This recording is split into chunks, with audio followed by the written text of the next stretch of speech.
Okay, how's it going, guys? Welcome back to another video. I hope you're having a good day. Now, today I've got a really good race for you. It's in the classic Le Mans hopper, which I haven't really been paying too much attention to because I've been really enjoying the B-class races, as I'm sure you can see from some of the videos I've been uploading. So yeah, this is actually the first race I ever did in this hopper, and I just jumped into it. I chose the Jaguar D-Type because I knew that was the kind of meta car. And yeah, it turned out to be a really, really good race. So without further ado, let's get into it. Okay, yeah, so here we are at Suzuka in the retro Le Mans car hopper. And I'm in the Jaguar D-Type, which, as I said, is pretty much the meta car. It's considerably better than most other cars in the hopper. So usually I tend to avoid the kind of meta cars, but because I was just jumping in for like one race, this is literally the only race I've done in this hopper, I figured I'd use it just to stand the best chance possible. And as you'll see, it seems to work quite well. So this car, I absolutely love how this car drives. It's slightly kind of oversteery through the corners, but not too much. You can see just a bit of a kind of four-wheel drift almost through the corners. But it drives just beautifully. I mean, it's such a pleasure to drive this car, and I really, really enjoyed this race. So as you can see, up to 5th place already, started at the back. Only 8 players, or I think there might have been 9 at the beginning of the race, maybe. So 8 or 9 players in this race. And when I was in the practice for this session, I saw that there were less than 10 people. I so nearly left the race because I thought, it's not going to be worth it. The racing's never good when there's this few people. But I was so wrong. And as you can see now, skipping ahead, 4th place now, and we're right behind this blue Jaguar in 3rd. And me and this guy have a really good battle in this race. We have a good couple of battles actually. And he's pretty quick, almost as quick as me, but I'm slightly quicker than him. But now we've just got the job of getting past him.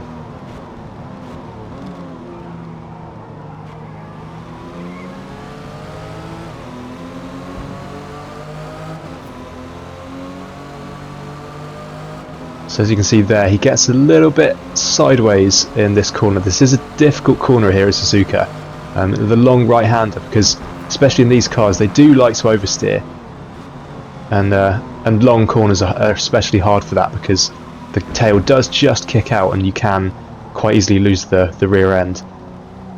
So I got past him there, but then kind of just didn't brake enough for that, the second apex of spoon curve there. And so he manages to cut back under me, and he's got the inside for the next corner for 130R. So unfortunately I'm going to have to concede this place. I'm just going to kind of try and scare him a bit by looking up the inside, but not actually go for a move there, because you don't want to send a move at 130R, that's never going to work. So having to settle back in 4th place now, but I'll keep the pressure on and I'll keep looking for an opportunity to overtake, and I'm sure it will come.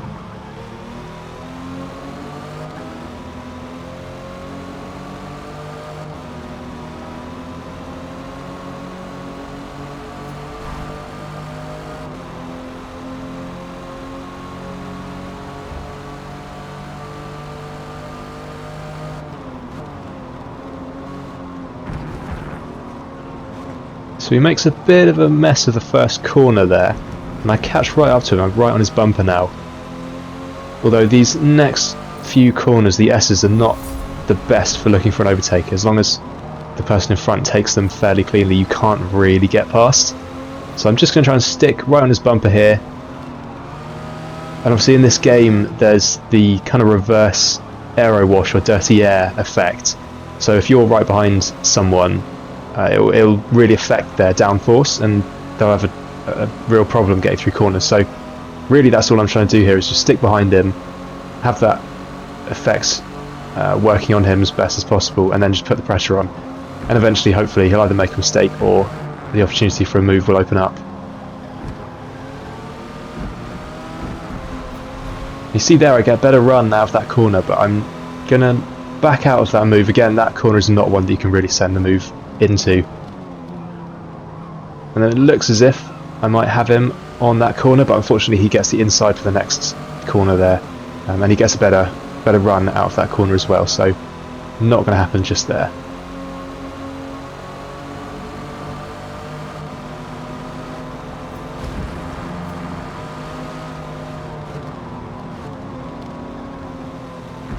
but there is the mistake finally. He just doesn't brake quite enough there, goes a bit wide, and I'm able to duck under him, and that is the move pretty much done there. I'm going to start pulling away from him now.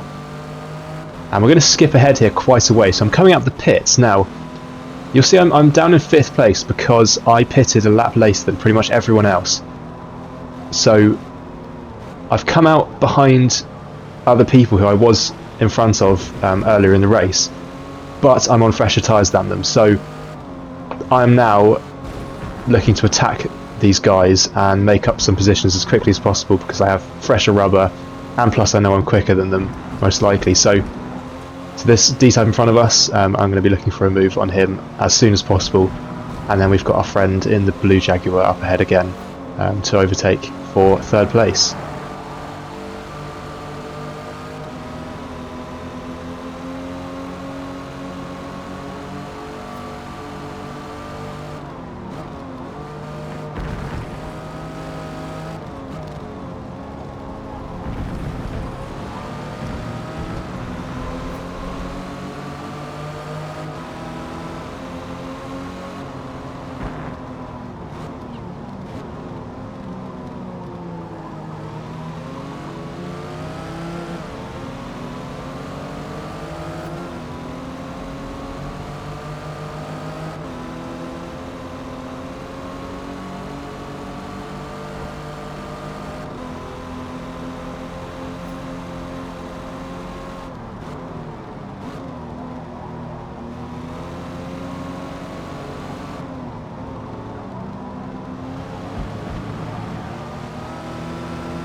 So these two drivers in front, they're both decent. They're not making any big mistakes. Although here, the guy in front just dips a tyre into that grass there. Unfortunately, that just flicks you off the track, and it's really hard to recover from that. So he slides out there, and I get an easy overtake. So now, back up behind the blue Jaguar in front of us, and I'm going to be really pushing now to try and get a move made on him as quickly as possible.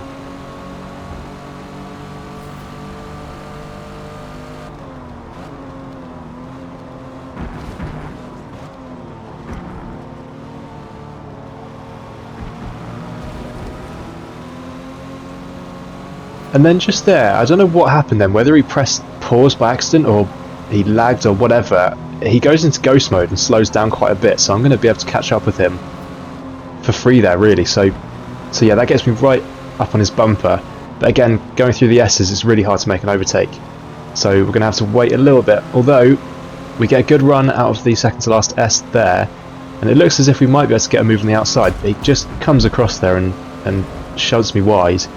And I was kind of hoping he might get a penalty for that. I feel like he may have deserved it, but he didn't. So nonetheless, we'll keep driving, and I'm sure another opportunity for a move will come up.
So I'm going to get a better run than him out of that last corner there. And I'm up alongside him on the inside for the first corner, and I'm just going to send this move up the inside, brake comfortably early, and get that move done, and he has no way of getting past me. So there's that move done. Now, if you look up at the top left hand corner of the screen, you'll see the guy in second place has 8 seconds of penalties, and he's 10 seconds ahead of me. Now, if you look, we're at the end of the lap here. He's got an 8.7 second penalty now and 9.8 seconds in front of me, but that is dropping. 9.4 now. And as you'll see, I'm pushing as hard as I can. I was trying my absolute hardest through that last lap to catch up with him. And the timings in the top left corner are slightly wrong, because you'll see as we cross the line, look at the total race time, the difference between second place and us. It was about 0.05 of a second. That's half a tenth of a second that I was behind him. So that's like one corner. Had I taken it slightly better, I would have had second place there. So overall, that is a fantastic race for me. I'm really happy with that. I was, up 5 places, but that doesn't really describe how good of a race that was. So anyway, I hope you guys enjoyed that race, and I hope you guys are enjoying all the videos that I'm posting. I really do appreciate all the likes and the subscriptions. It really goes a long way to help the channel. So yeah, thank you very much guys, and I will see you in a video soon.